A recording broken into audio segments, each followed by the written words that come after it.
Es mēģināšu dalīties savā pieredzē, kā mēs varētu stundās strādāt vai kam mēs varētu pievērst uzmanību, lai mums būtu vieglāk vērtēt, kā skolēns domā. No vienas puses tas ir pilnīgi apslēpts process, un mums, protams, nav iespējas ielīst skolēnu galvās, bet es gribētu teikt, ka varbūt ir kaut kādi tomēr veidi, kā mēs skolēnu domāšanu varam pamanīt un varam padarīt to redzamu. Un iesākšu es ar stāstu no savas dzīves skolā. Man bija viena kolēģe, uz kuras darbu raugoties, mēs varētu teikt, tā ir skolotājs paraugs.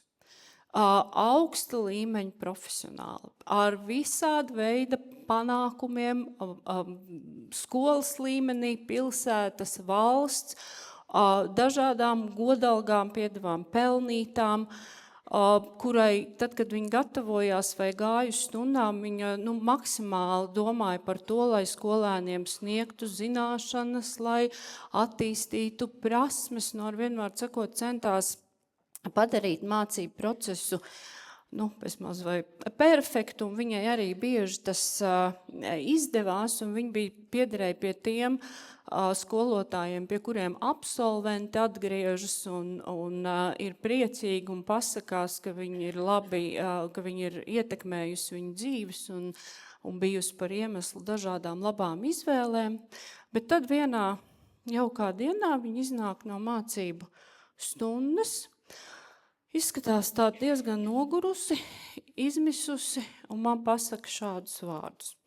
Es nesaprotu, ko viņi nesaprot.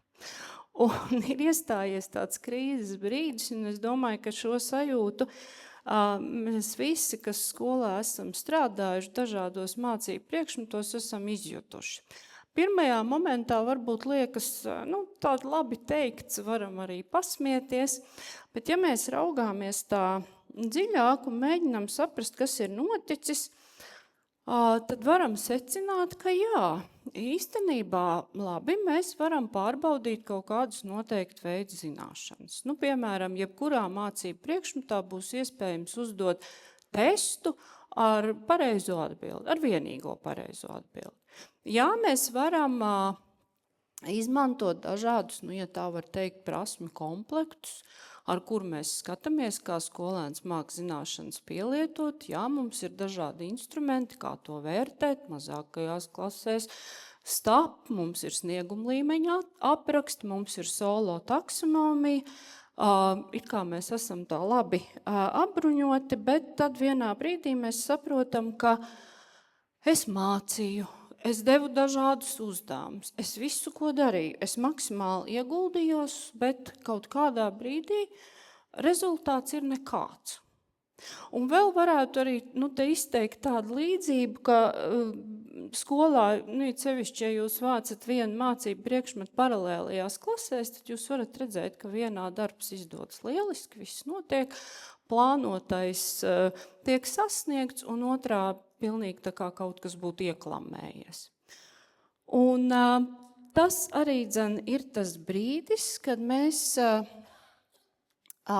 jautājam, kā es varētu ielūkoties tajā skolēnu domāšanas pasaulē tā, lai es varētu padarīt to ceļu redzamu un lai es varētu saprast, kādas man ir tās stacijas vai kontrolpunkti, kuros man varbūt ir jāapstājas, jādara kaut ko savādāku, ja, kur ir kaut kādas atšķirības, lai es varētu virzīties uz priekšu, ja, lai man būtu skaidrs, ka tā mana darbība neiet kaut kādā tukšgaitā, ja, ka tā nav kaut kāda mana monoizrāde, kurai es esmu iedomājusies kaut kādus rezultātus, bet tie nav sasniedzami.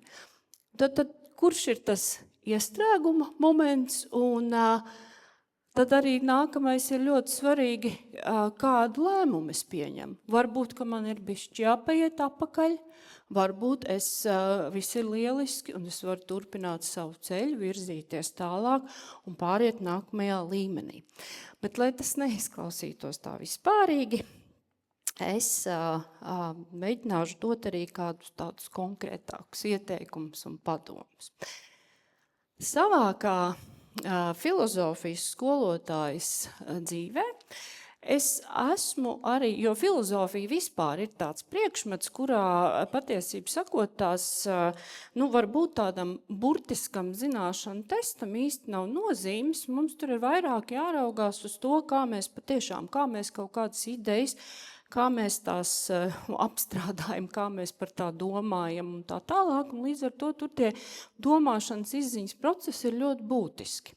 Bet arī tur ir jāatrod metodi, kā skolēnus kustināt un virzīt. Un attiecīgi man vienmēr ir palīdzējusi tā saucamā sokrātiskā dialoga metoda, lai gan Sokrāts ir ļoti sens grieķu filozofs, tomēr es gribētu teikt, ka viņa paņēmiens, kā viņš mēģināja virzīt domāšanu, gan tādā ziņā, ka piedāvāt gan zināšanas, gan arī kā par tām diskutēt, kā par tām spriest, tad principā, neskatoties uz to, ka ir pagājuši vairāk nekā 2000 gadi, sokrātiskā dialoga metode ir tāda, kas zināmā mērā ir vispār kritiskās domāšanas viens no pašiem pirmpamatiem. Jūs varētu teikt, ka bet tas taču ir dialogs. Ko nozīmē dialogs? Dialogs tā ir saruna starp diviem cilvēkiem. Man klasē ir 30 cilvēki, un es nevarēšu ar katru izrunāties. Bet šai gadījumā es aicinātu uz dialogu skatīties tā simboliski. Tās var būt mana saruna ar klasi kopumā, tā var būt mana saruna ar kādu skolēnu ar individuāli. Un arī starp citu, ja es skolēnam lūdzu iesniegt rakstisku darbu, tad, kad es viņam piedāvāju atgriezenisko saiti, tā arī ir mana saruna ar skolēnu. Jo atgriezeniskā saite, vai tas formatīvais vērtējums, tas jau ir tas, kas mūs kaut kādā veidā liek virzīties uz priekšu. Tas varētu būt tāds strukturēts domāšanas instruments, kā es virzu domāšanu, kā es izsakoju izteiktajai domai un kā es arī nonāku pie kaut kāda kopsavilkuma vai varbūt pat jaunas atziņas. Starp citu, te ir viena tāda piebilde, ja Sokrāts pats neko nepierakstīja. Tas, ko mēs saucam par Sokrātu filozofiju, to mēs uzzinām no viņa vēlākajiem, no viņa skolēniem, tātad vislielāko ieguldījumu devis Platons, rakstot dialogus un atklājot Sokrata filozofiju. Bet Sokrāts neko nepierakstīja, nevis tāpēc, ka viņš būtu slinks vai negribētu rakstīt, bet viņam bija atziņa, ka vērtīgākās zināšanas ir tās, kuras mēs atceramies. Vienkārši atceramies, nevis skatāmies pierakstos vai tur ejam pa prezentācijām un tad mēģinam saprast, kas tur bija, lapojam mācību grāmatu, un kaut ko varbūt mācamies no galvas. Nē, tas ir tāds, jūs varat arī pamēģiniet šodien paši ar sevi, tad, kad paies kāds laiciņš pauzīt, pēc pusdienām padomājiet, kas ir tas, ko jūs atceraties no mūsu runātā, patiešām bez kādiem pierakstiem, bez kā. Un tad jūs sapratīsiet, ka pajautājiet sev nākamo jautājumu, bet kāpēc? Kāpēc tieši to? Un izrādīsies, ka tas kaut kādā veidā ir svarīgi. Un tāpat es iesaku šo paeksperimentēt ar skolēniem, ka pajautājiet viņiem kādreiz savā mācību priekšmetā. Tagad neskaties nekādā burtnīcā, nekur. Kas ir tas, ko tu atceries? Ārkārtīgi interesants moments, bet galvenais, ja jūs kādreiz kaut ko tādu darat, atceraties, lai skolēni būtu godīgi, jūs varat viņiem teikt, ja kāds neatceras neko, esi atklāts. Jo mēs paši arī noteikti esam piedzīvojuši tās situācijas, kad izēju no eksāmena, un tā arī bija pēdējā reize, kad es kaut ko vispār padomāju. Lūk. Šīs ir tādas es gribētu to saukt par tiem kontrolpunktiem vai stacijām, par kurām es runāšu arī sīkāk, kas ir balstītas sokrātiskā dialoga metodas principos. Ja jūs paņemtu palasīt Platona darbus, tad pilnīgi vienalga, kuru no tiem jūs redzētu, ka tā struktūra tur tiek ievērota precīzi, absolūti vienalga, kurā par kādu jautājumu vai par kādu problēmu ir runa.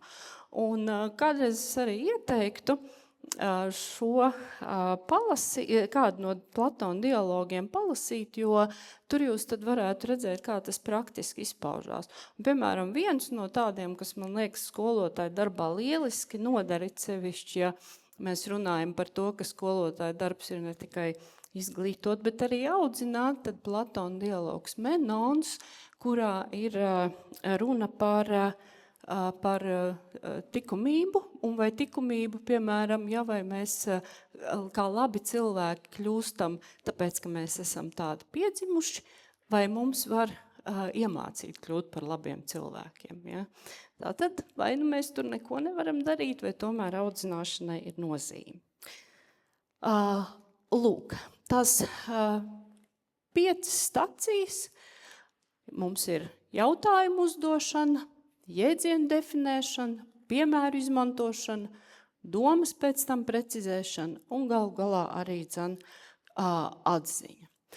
Nu tad sākšu ar jautājumu, jo ar jautājumu principā viss sākas. Jā, ar jautājumu sākas saruna, ar jautājumu sākas interese, ar jautājumu sākas noteiktas problēmas, aktualizācija. Tas principā ir pats pirmais, ja, ko mēs izvirzām vērtēšanas procesā. Un jautājuma būtība kaut kādā ziņā, tas nav vienkārši tā papļāpāt, kaut gan mēs šodien uzzinājām, ka reizēm arī vajag tādai sociāli, emocionālai labbūtībai arī vienkārši papļāpāt. Bet, protams, ja mēs mācību priekšmetā noteikti temati ietvaros strādājam, mums ir vajadzīgi, lai tā saruna notiek no intuitīvas kaut kādas, varbūt pašas pirmās atbildes, kas skolēnam ienāk prātā uz argumentu. Tas ir kāds pieņēmums, tas varbūt sākotnēji arī maldīgs kaut kāds priekšstats, kur mēs pārējam uz jau pierādījumiem, vai, piemēram, skolēna no es domāju uz es zinu, kāpēc es tā domāju. Tad jautājums ir ļoti, ļoti svarīgs, un arī izmantojot to pašu Platona dialogu Menons, viņš sāk ar pavisam vienkāršu. Menons Sokrātam jautā: Klaus Sokrāti, kā tu domā, vai tikums ir iemācāms? Ja? Jautājumi it kā pirmajā momentā jautājums tāds vienkārši, nav arī vienmēr dzīve šausmīgi jāsarežģīja. Un te parādās tāda, kur no vienas puses ir jautājums, bet mēs parasti ieskicējam arī problēmu. Jo problēma nozīmē to, kāpēc mums tas jautājums ir svarīgs. Problēma nozīmē to, kāpēc mēs to vispār gribam risināt. Jo ja man jautājums nav svarīgs, vai es īsti nesaprotu, priekš kam tas tiek uzdots, tad loģiski es arī negribēšu tur neko baigi neiedziļināties, nedomāt. Bet tad tas, piemēram, šajā gadījumā par to pašu tikumu.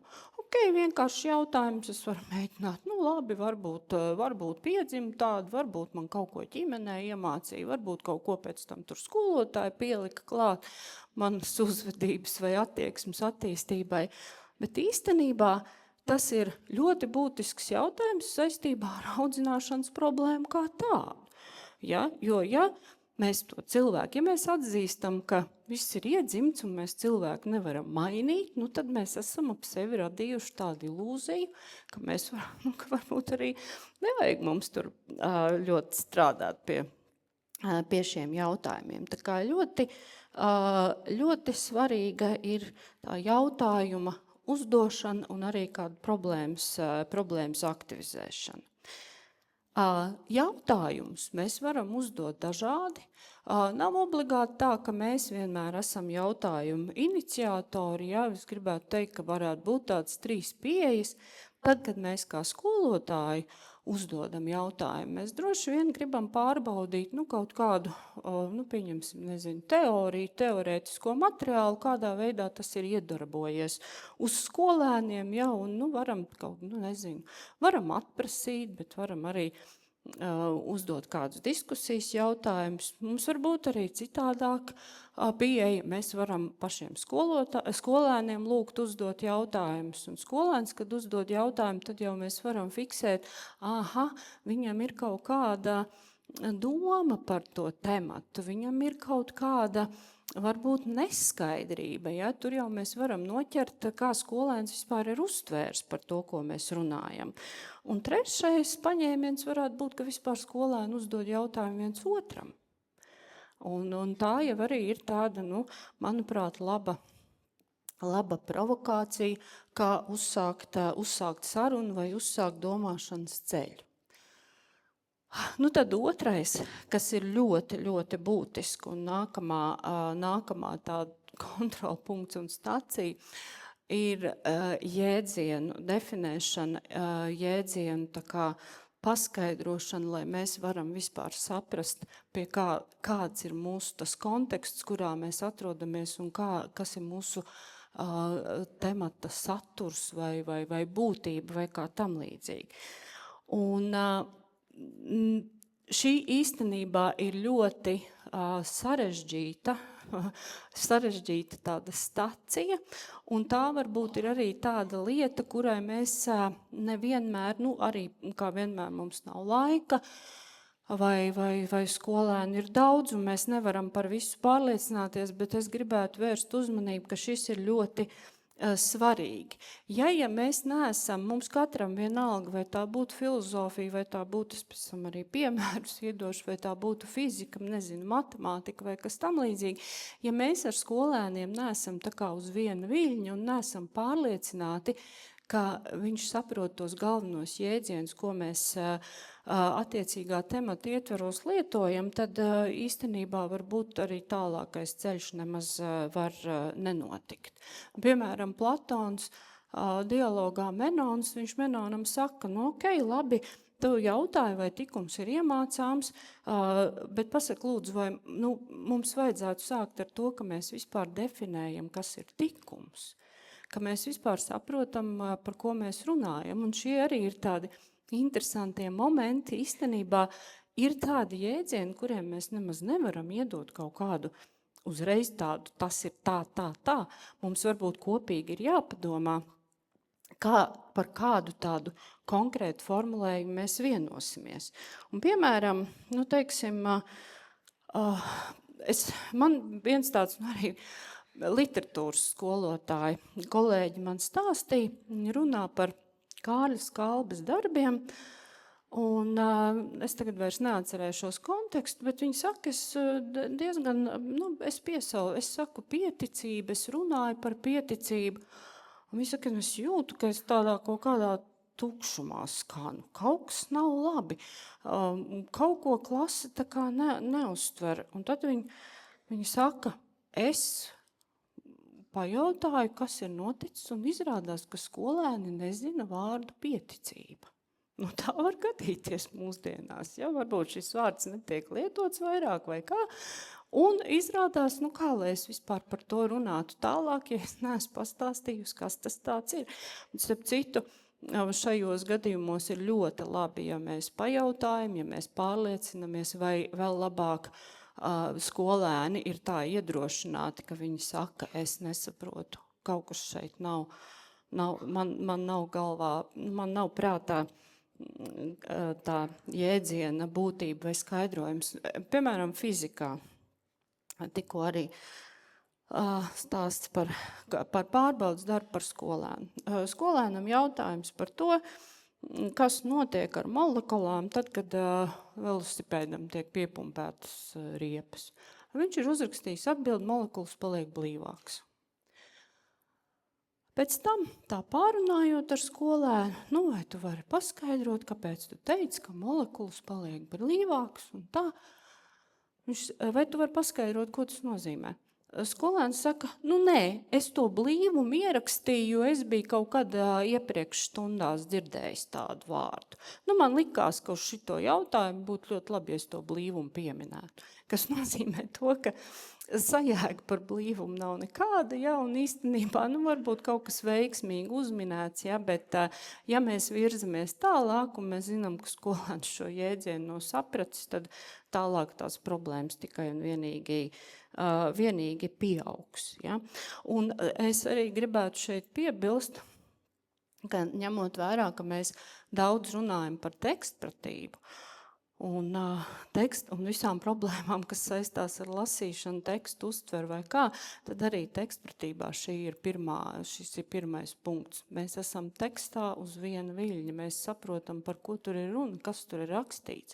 Un es esmu ļoti priecīga, ka es redzu skolēnus, kuri, piemēram, jau lasot kādus darbus, viņiem ir tās dažādu krāsu, tur marķierīši, viņi atzīmēs, vēl priecīgāk esmu tad, ja viņi pajautā uzreiz, kas nav skaidrs, vai šim ir ļoti būtiska nozīme. Un arī, ja mēs salīdzinām, varbūt ar svešvalodu, ja es nezināšu vārdiņus, es nevarēšu nekonstruēt teikumus, ne sarunāties, nekā tam līdzīgi. Lūk. Tad nākamā stacija ir tāda, ka mēs jau sākam izteikt kaut kādas domas, mēs sākam aktualizēt savu pieredzi, mēs ejam jau nākamā līmenī, veidojam argumentāciju. Un šeit ir Sokrātam viens ļoti labs padoms, kas arī vienmēr tiek izmantots viņa pieejā. Lūdziet skolēniem izmantot piemērus. Un tiem piemēriem nav jābūt kaut kādiem ļoti grandioziem. Ja? Tas nenozīmē to, ka skolēns sāk, klāstīt kaut kādas baigās gudrības. Tie piemēri var būt arī vienkārši no kaut kādas reālas ikdienas dzīves. Jo piemērs ir vislabākais veids, kā mēs redzam kā mēs redzam skolēna priekšstatu robežas. Ar piemēru paskaidrojot, piemēram, mēs varam jau iedot jēdzienu definīciju, mēs varam pateikt, blīvums ir tas un tas. Bet skolēniem tajā brīdī piedāvāt, vai tu man vari, nevis es viņam kaut ko stāstu par velosipēdu un riepu, bet viņš mēģina atrast, kur es to dzīvē redzu. Ja man ir jāmācās procenti, kur es ar to saskaros, ja man ir jāzina, kas ir demokrātija vai kas ir autoritārisms, kā es to varu skaidrot. Un piemēri mums ļoti labi parādīs, vai skolēns ir izpratis jēdzienu. Vai varbūt viņam, piemēri varbūt arī aplami, un tas arī ir mūsu sarunas. Īstenībā tas varbūt pat ir labāk, ja tie piemēri ir uzreiz derīgi, jo tas arī noved pie sarunas. Un, piemēram, jo ja skolēns ir kaut ko iemācījies, varbūt vienkārši no galvas, vai viņš kaut ko formāli atcerās, un viņš var, viņam ļoti laba mehāniskā atmiņa, tas nekādā veidā neliecinās par to, ka viņš izprot. Un tālāk jau arī argumentācijas veidošanā, piemērs var būt viens no tādiem sākuma punktiem, kā mēs vispār, pēc tam mēs tur varam pierādīt ar faktiem, ar visu pārējo, bet piemērs no dzīves var būt tāds sākuma punkts, kā mēs parādam, kā tu tālāk var attīstīt savu ideju. Ja, man patīk tos piemērus saukt arī kā tādu logu uz skolēnu domāšanu. Es redzu, kur viņš šajā brīdī atrodas. Un tad nāk pats sarežģītākais, ka mēs jau no tā, ko mēs esam pateikuši, vai kāda ir bijusi mūsu doma, vai kāds ir bijis mūsu viedoklis, mēs jau mākam iet tālāk uz nākamajiem jautājumiem, mēs iespējams jau koriģējam savu iepriekšējo domu. Tas ir tā kā sākotnējā stāstā par skolnieci, ja, kas no pašpārliecinātības nonāca uz to, ka būtu labi skatīt dažādas perspektīvas. Un kas ir vēl Sokrāta dialoga metodē ļoti svarīgi, ka mēs izejam uz pretrunām. Un pretrunas kaut kādā veidā humanitārijos un sociālo zinātņu priekšmetos īstenībā to nav grūti dabūt gatavu. Ja? It sevišķi, ja mums ir kaut kādi viedokļi, kas var būt dažādi vai dažādi skatu punkti vai viss, kas vien var būt dažāds, kur arī ir iespējams kaut kāds sadursmes, kuru tā galvenā provokācija būtu skatīties, kā mēs no dažādām domām, no dažādiem piemēriem varam iet uz kaut kādu atziņu konsensus, kopsavilkumu. Varbūt tas ir, es mēģināju padomāt, kā tās pretrunas varētu saskatīt eksaktajos priekšmetos, un tas, kas man ienāca prātā, tā sarunu vadot, mēs redzam, kur ir tie maldīgie priekšstati, un kur ir tas, ko mēs uzskatām par zinātnisku, par, kaut kādā veidā pareizi, un tur mēs varam skolēnus caur pretrunām vest pie kādiem secinājumiem, pie zināšanām. Un attiecīgi noslēgumā mēs nonākam pie atziņas. Un šeit es arī liku tādu, es saucu to par atziņu, jo nevienmēr mums ir kaut kas grandios jāsecina vai kā tam līdzīgi, iespējams, ka tā var būt vienkārši kāda doma, kas mani virza tālāk. Bet, lai nerunātu tikai tā par ceļu, par kontrolpunktiem un stacijām, es gribētu arī pakavēties pie vērtēšanas, kā to varētu tīri praktiski savā ikdienas darbā darīt. Pirmkārt, tas, par ko es stāstīju, man šķiet ir attiecināms uz formatīvo vērtēšanu, jo tas ir process. Ja? Summatīvajā vērtēšanā mēs kaut kādā ziņā jau esam tajā finišā ceļa galā. Pirmkārt, šis ir iespējams tikai soli pa solim. Mēs temata ietvaros, piemēram, ja mēs šo ķēdīti izmantojam, mēs nesaliekam visu uzreiz vienā kastrolī. Mēs neuztaisam procentu darbu par, kur ir viss jēdziens, doma, pretruna, atziņa un tā tālāk. Mēs sākam ar pirmo. Uzdod jautājumu, formulē jautājumu, atrod problēmu un viss. Un tad mēs skatāmies, kas ir sanācis un ejam tālāk. Un no viena posma uz nākamo, un katrā tajā kontrolpunktiņā mēs fokusējamies uz vienu prasmi. Un attiecīgi, es šeit pieminēšu arī, es esmu darījusi tā, ka, piemēram, argumentēto eseju. Mēs varam teikt, ka argumentētā eseja ir kaut kas tāds, kur mēs šos posmus ļoti labi varam iziet. Es esmu jau septembrī skolēniem iedavusi tādu kontekstu, kas ir tas, par ko mēs pirmajā semestrī domāsim, un attiecīgi viņiem ir skaidrs, ka semestra noslēgumā pārbaudas forma būs argumentētā eseja. Bet mēs darām tā, ka tā netiek vienkārši vienā kaut kādā dienā uzrakstīt uzreiz. Mēs ejam pa soļiem. Tātad pirmais, ko skolēns izvēlās, ir problēma. Viņš to problēmu mēģina formulēt. Viss, tik tālu mēs esam, viņš ir uzdevis jautājumu, formulējis problēmu. No manis skolēns saņem atgriezenisko saiti, vai tas jautājums, ir pētāms, vai tā problēma ir skatām un tā tālāk. Un attiecīgi virzāmies uz priekšu, skatāmies, kas mums ir nākamais. Nākamais mums iespējams ir vajadzīga kāda informācijas vai literatūras atlas. Kas ir tas, ko tu pielāgosi saviem tematam? Atkal paskatāmies, varbūt ir kādi citi ieteikumi, varam virzīties tālāk. Un tā izejam visus gaņus, argumentus un tā tālāk. Un tajā gala rezultātā skolēns eseju tajā summatīvās vērtēšanas dienā skolēns eseju raksta jau pilnu gatavu, bet viņam ir tāds tā kā bijis 3 mēnešu sagatavošanās process. Jūs man varētu teikt to slaveno jautājumu, bet ziniet, kas ir? Viņiem tā formatīvā vērtēšana vispār neinteresē, jo viņi zina, ka tie procenti neko neietekmē, ok, tas tāds starposms varbūt jums tas ir svarīgi, bet viņiem nepārāk.